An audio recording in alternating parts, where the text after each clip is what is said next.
ज्या दिवशी ठरवलं काम आज लवकर करायचेत, मुद्दाम त्या दिवशी का माहिती उशीर होतो. नमस्कार, day 15 of my mini vlog. आज मुलांना सोडून येताना डोळ्यामध्ये एवढी धूळ गेली की अक्षरशः मला थांबून डोळ्यातलं सगळं पुसून घ्यावं लागलं. कारण माझ्यासमोर 5-6 ट्रॅक्टरची अशी सलग लाईन होती आणि एवढी धूळ उडत होती की मी 5 मिनिटं थांबून राहिले आणि म्हटलं आधी ट्रॅक्टरना जाऊन दे, मगच जाईल.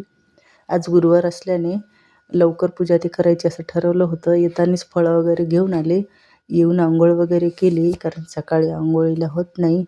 आणि आज ठरवलं होतं की शेवटचा गुरुवार आहे तर लवकर स्वयंपाक करायचा, नैवेद्य दाखवायचा. आणि तसं अजिबातच झालं नाही. व्हायचाच उशीर मला झालेलाच. मग आरामात पूजा केली. म्हणलं जाऊ दे, आता नाही उपवास सोडत. जेव्हा होईल तेव्हा मुलांना घेऊन आल्याच्यानंतर स्वयंपाक बनवून परत करेन. मी आल्याच्यानंतर मशीनला पण थोडंसं झटले, कारण मशीन मला चालू करायची होती कोणत्याही हालतमध्ये. मग मशीनला बराच वेळ मी हे केलं. मला काही समजत नव्हतं नेमकं काय झालं आहे.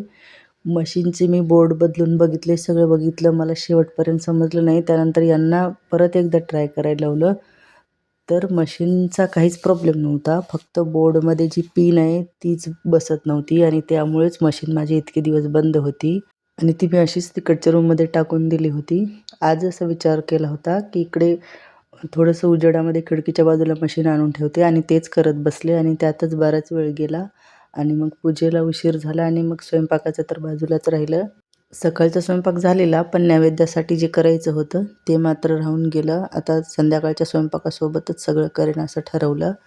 पूजा केली, देवीचं पुस्तक वाचलं, देवीला धूपदीप दाखवला आणि साधा साखरेचा आणि शेंगदाण्याचा तोपर्यंत नैवेद्य दाखवला. फळं तर आहेतच, पण नैवेद्य मी रात्री दाखवणार आहे. सध्या तरी पूजा आरती धूपदीप दाखवून पाया पडून मी आता मुलांना आणायला जाणार होते.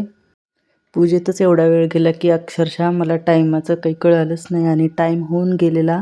आणि मग साडी बदलायला वेळ भेटला नाही. मी तशीच गेले साडीवरती आणि मुलांना घेऊन आले. त्यानंतर परत येऊन एकदा चहा घेतला आणि स्वयंपाकाला सुरुवात केली. आज लवकरच स्वयंपाकाला सुरुवात केली, कारण नैवेद्य दाखवायचा आणि उपवासाला मी काही खाल्लेलं पण नव्हतं. त्यामुळे लगेचच स्वयंपाकाला सुरुवात करून घेतली. सगळा स्वयंपाक बनवला देवीला. देवीसाठी गोडाला महत्त्व असतं म्हणून गोड पोळी बनवली होती. देवीसोबतच सगळ्या देवांना पण नैवेद्य दाखवला आणि हे करत करत रोजचा टाईम झाला आणि त्यानंतर मी पण उपवास सोडला. आणि असा होता माझा आजचा डे. बाय.